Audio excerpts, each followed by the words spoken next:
emang ngincer juga pangsa anak, kenapa makin ke belakang kok adegan pantainya makin banyak ya? Ya, ini makanya ini gua jawab secara humor ya. Iya ya, oke. Kita mikirnya gini, wah bener nih meledak lagi bakal anak-anak ibunya ngikut atau pembantunya gitu, bener nih meledak. Udah cocok deh udah gitu. Gimana caranya supaya bapaknya ngikut ya? Pestanya siapa?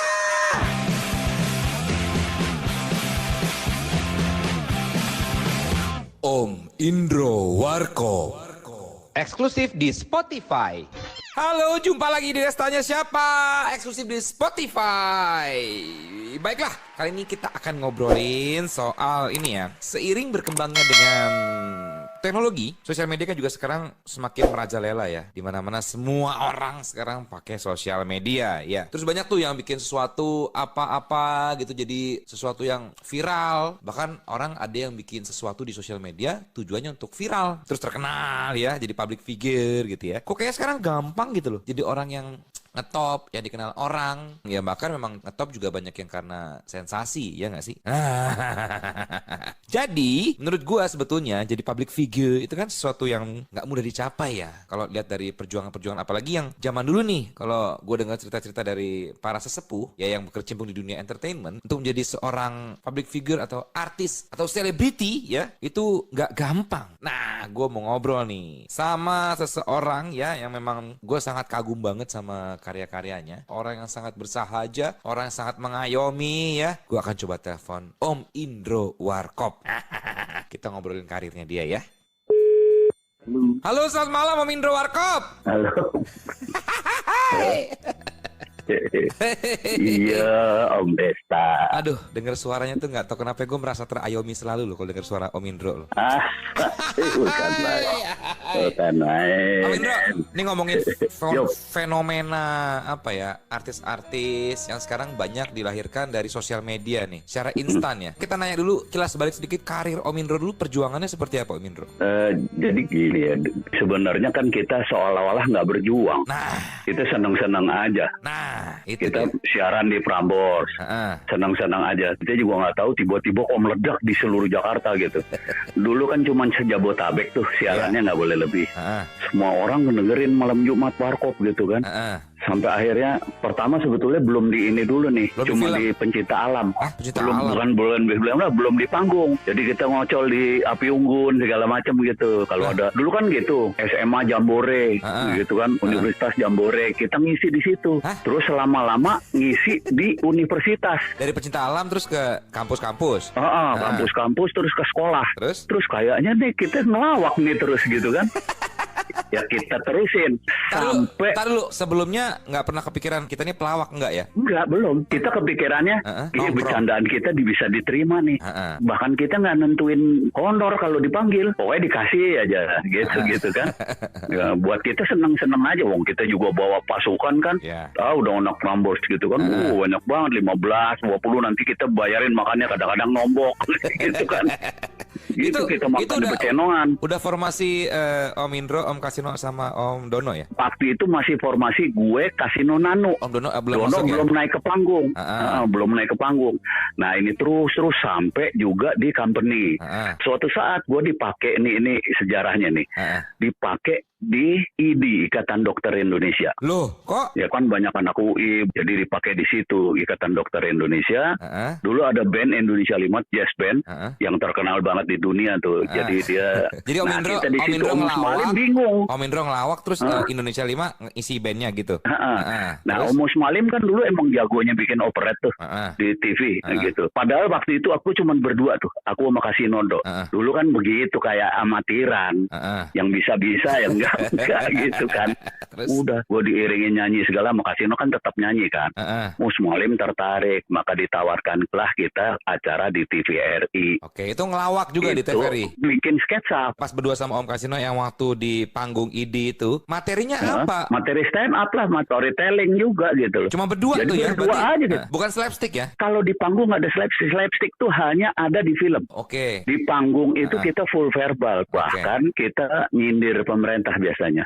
Terus? Mengkritisi pemerintah dulu kan. Sampailah kita ketemu Om Smalim, dibikinin acara, itu booming seluruh Indonesia tuh. Masih berdua? Itu. Masih Om Nano? Oh enggak, kita udah mengajukan diri berlima. Waduh. Rudi Badil kita bawa, tapi Rudi Badil jadi asisten sutradaranya Om Smalim. Terus? Yang main kita berempat. Mas Dono kita ajak. Mas Dono tuh nggak bisa kalau nggak pakai skrip. Harus skrip ya? Terpaksa mau. Kita suruh bergaya jadi dulu wakil presiden kayak Dono tuh. Iya. Kita gitu-gitu. Orang nangkep tuh semua. Ya itulah sumbernya. Dari TV itu udah kita macam-macam lah. Terus menjadi profesional. Sampai akhirnya tahun 78 kita diminta di film. Tapi kita nggak mau langsung. Kita istilahnya research dulu nih film apa sih gini. Nah sampailah itu kita memilih slapstick. Judul pertama apa Mindro? Film pertamanya Mana Tahan. Itu belum terlalu slapstick. Karena ketika Mana Tahan kita cuma dapat anak muda doang. Iya. Walaupun booming ya, walaupun top box office, kita kan sebetulnya kepengennya malah justru anak-anak juga dapat. Karena buat kita, kalau anak-anak pasti diantarin ibunya, ya kan? Jadi target 1 dapat 1 gitu kan. Kalau emang ngincer juga pangsa anak, kenapa makin ke belakang kok adegan pantainya makin banyak ya? Ya, ini makanya ini gua jawab secara humor ya. Iya, oke. Karena itu hubungannya kan sama marketing. Kita mikirnya gini, bener nih meledak lagi bakal anak-anak, ibunya ngikut atau pembantunya gitu, bener nih meledak. Udah cocok deh udah gitu. Gimana caranya supaya bapaknya ngikut ya?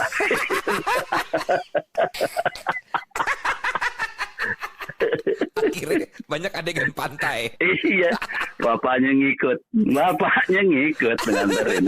Ya kan, target 1 anak, bapak sama ibunya ngikut. Anaknya nonton, bapaknya nonton, ibunya nonton bapaknya. Belum lihat apa lo. Gak bakalan dikasih sama ibunya. Udah kamu nonton sama papa aja, gak bakalan. Gak mungkin.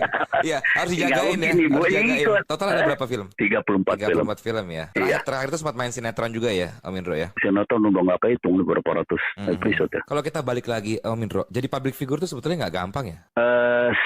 Sejujurnya akhirnya kita terkaget-kaget gitu loh. Apalagi kan waktu itu kita image-nya kan mahasiswa banget kan. Kita pertama ada pelawak dari kaum akademisi gitu loh. Jadi kita dituntut moralitas banget gitu loh. Tiba-tiba kita jadi kaget-kaget dan kita jaga dirinya minta ampun tuh. Kalau dulu kan kita walaupun anak muda mahasiswa nih. Amperan ya, amanat penderitaan rakyat dari mahasiswa nih. Apalagi kita terkenal benar mengkritisi pemerintah kan. Kalau mungkin zaman lu tuh Iwan Fals tuh. Nah Iwan Fals itu bahkan waktu dia lomba lagu komedi yang ngadain LHI, Lembaga Humor Indonesia, itu kita jurinya. Dia belum jadi juara 1 tuh. Juara 1-nya Tom Slepe. Lu pernah dengar gak Tom Slepe? Siapa Tom Slepe? Itu penyanyi komedi. Sama balada gitu kayak si Iwan Fals. Tapi Iwan Fals modelnya balada. Gak komedi kan awal dulu? Komedi. Awalnya komedi? Kan memang pertandingannya lagu komedi. Iwan Fals lagu komedi dulu awal? Iya kan, yang membuat Lembaga Humor Indonesia. Ya gue pikir dia awalnya tuh nggak di komedi. Gue pikir dia nyanyi tapi serius balada dia gitu. Komedi tapi ada isinya gitu loh. Sama dulu Tom Slepe juga sama kayak gitu. Cuma memang yang kemudian dikontrak langsung itu Iwan Fals sama Harpa Record. Gue inget banget tuh. Karena kita juga di Harpa Record juga. Dari situ mulai debutnya tuh Iwan Fals tuh. Umar Bakri segala macam tuh. Nah kita kayak gitu tapi kita dilawak. Jadi kita disegenin karena kita tuh kritik sosial selalu kayak gitu. Tapi kan sekarang banyak nih stand up komedian yang disebutnya jadi SJW, Social Justice Warrior. Menurut Om Indro sekarang masih kena nggak sih? Udah enggak ya. Kenapa sekarang tuh? Jadi gini, aku nyebutnya secara analogi gini. Kita setelah bisa bebas, setelah negara ini menjadi demokratis, ditandai dengan menjadi presiden ya. Kita terus kayak per, kalau per yang tadinya mau dipasang itu di Orde Baru itu diikat pernya. Nah tiba-tiba dilepas tuh ikatannya. Mental kan pernya. Nah per itu belum duduk, masih mental sampai dengan sekarang nih. Masih bumpy, masih beng gitu ya. Nah kayak gitu. Nah kita dalam keadaan itu. Di mana dalam keadaan itu semua menjadi sumir antara demokrasi atau liberal atau bahkan otoriter menjadi sumir. Sekarang kan kayak gini. Kalau orang yang mengerti benar, otoriterkah Jokowi? Kan pasti jawabnya enggak. Kalau otoriter kayak kemarin bangsa kayak mati udah mau.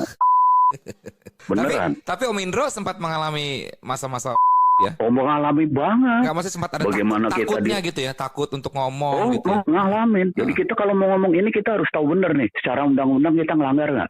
Kita masih punya hak nggak sebagai ini gitu. Terus satu lagi, alasannya apa? Kita nyebut nama nggak? Kita nyebut lembaga nggak? Gitu. Kalau sekarang lo kayak aja lo mati hidup bebas boleh ya? Kan Bebas ya. Dulu ditangkap lo lembaga pemerintah itu. Iya, bener sih. Nih dulu ngomong korupsi kata doang lo, diksi doang, korupsi itu bahaya banget loh. Iya. Dipanggil aja lo, maksudnya apa ada korupsi gitu. Waduh. Kecuali kita lawakin, itu ada lagu orang korupsi kita apain gitu. Diplesetin atau apa itu gitu ya? Lucu, kita lucuin, itu aman. Dulu tuh TVRI pengen banget pakai kita, tapi kan pakai tim dia. Nggak boleh ngomong ini, nggak boleh ini, kira-kira apa, kita kan nggak bisa. Pernah suatu saat ulang tahun TVRI, kita cuman bikin kayak sketsa aja, itu pun dengan musik, makanya kita bikin PSP dulu tuh. Kita bikin siaran berita, kayak gitu-gitu. Karena nggak boleh ini, nggak boleh itu, nggak boleh ini, nggak boleh itu tuh. Mas Indro sendiri merasa dirinya lucu nggak sih, Mas? Kalau kan jadinya pelawak ya? Kan tadinya bukan pelawak, kita ngerasa, bercanda kita diterima gitu. Iya. Awalnya bercandaan tongkrongan berarti ya, Mas Indro ya? Betul. Sampai akhirnya kita ya secara akademis harus kita bedain gitu. Ini bercandaan, ini bahan bukan, makanya alhamdulillah sampai dengan terakhir Warkop kan nggak pernah tersandung sama ucapan yang jelek lah di atas panggung atau gitu. Bener banget. Itu karena setelah profesional kita benar-benar mikir. Makanya kita bisa punya ini lawakan di kampus. Kampus itu nggak ada pakem. Monggo aja gitu ya. Jadi kita learning by doing lah. Bedain banget. Bahkan panggung, radio, kaset, sama film itu kita bedain banget.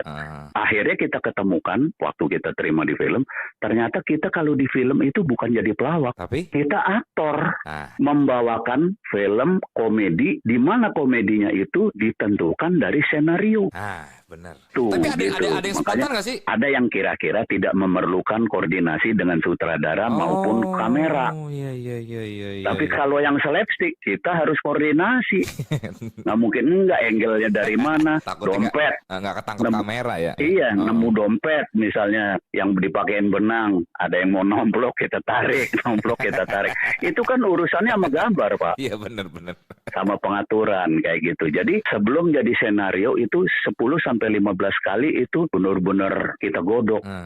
Kalau sekarang kan paling draft 4 ya, paling banyak. 4, draft 5. Iya, kita bisa draft 15, draft 20 bisa. Beneran. Dan dulu syutingnya nggak ada monitor loh ya? Nggak ada kan? Dulu kan dubbing, Pak. Oh, itu dubbing semua, Om Indro? Dubbing, nggak ada satupun yang nggak dubbing, semuanya dubbing. Satu film itu? Iya. Jadi satu film itu sekitar 7 hari sampai 8 hari. Ada satu film yang memang full audio dari aslinya gitu nggak ada? Nggak ada teknologinya dulu, Pak. Semuanya dubbing, capek banget dong. Bukan capek lagi. Tapi ini buat gue, ini khusus nih buat gue tes. Kebetulan dari bertiga yang paling jago dubbing gue. Suka nyeletuk apa muka dikit gitu, gue catukin apa segala macam gitu. Nah gue kalau lagi nggak ada kerjaan, gue terima dubbing. Ada film apa misalnya, dubbing ini perlu kayak ini gue nggak tahu beneran. Loh, ada film yang suaranya pakai lo gitu ada, Om Indro? Banyak. Bukan film komedi doang kan? Bukan, film perjuangan aja ada gue. Kereta api terakhir tuh yang gitu ditusuk, gue ada di situ. Ada berapa orang, jadi berapa orang gue. Oh, gile. Iya. Oke, Mas, gue manggil Mas kadang-kadang Om, gue manggil Mas aja deh. Mas Indro, ini sebetulnya kita balik lagi ke awal tadi ya. Kalau ngelihat sekarang fenomena artis atau orang-orang yang viral karena sensasi terus terkenal, itu gimana, Om Indro? Nggak tahu ya, kalau gue sih sah-sah aja. Tapi begini, semua yang instan menurut gue, dia akan instan sementara, nggak akan lama. Ya. Menurut gue ya. Terbukti sih beberapa yang begitu ya, Mas ya. Iya, yang instan tapi lama cuman Supermie, Indomie. Kopi juga. Kopi instan banyak. Iya, tapi kan nggak selama itu. Kalau Indomie kan udah lebih lama dari kopi. Paling pertama dia. Sebetulnya kalau misalnya artis yang baik itu gimana progresnya? Sekarang kayak gini, kenapa sih ada hoax? Ya kan karena ada IT yang maju.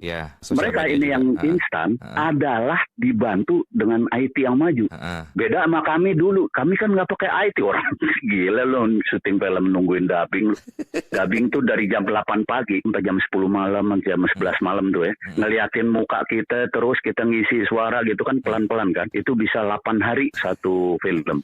Itu kalau malam lu bangun tidur belek lu gede banget. Sekarang kan nggak ada gitu, Pak.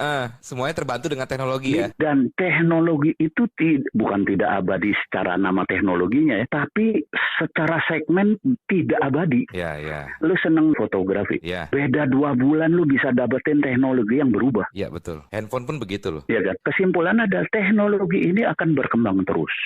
Setara dengan gampangnya berkembang ini terus kemudian yang lama ditinggalkan. Aku nggak bilang sudah pasti ya. Tapi seperti itu juga orang-orang yang instan keluarnya. Kecuali dia bisa memanage, dia sadar betul, gue tiba-tiba kayak gini, gue harus pertahankan nih dengan segala daya upayanya. Atau dia mau begitu aja. Iya betul. Nah kalau mau begitu aja selesai lo cepet. Prosesnya berarti ya. Betul. Tapi kan seberapa banyak orang yang sadar akan begitu. Udah lebih menyenangkan. Wah lo apaan lo, gue orang celingak-celinguk aja gue udah diketawain orang. Ngapain celingak-celinguk pakai ngomong gitu kan. Istilahnya kan gitu. Nah itu yang tidak kami punya dulu. Dulu orang bilang, Dono celingak-celinguk aja. Orang udah ketawa, nggak bisa lo celingak-celinguk. Emang kita satu film mau celingak-celinguk doang. Nah ya kan misalnya kayak gitu. Tapi dulu ada sensasi nggak sih Om Indro? Yang mengangkat juga, maksudnya dari nggak ada. Nggak ada kan? Kecuali untuk cewek nih.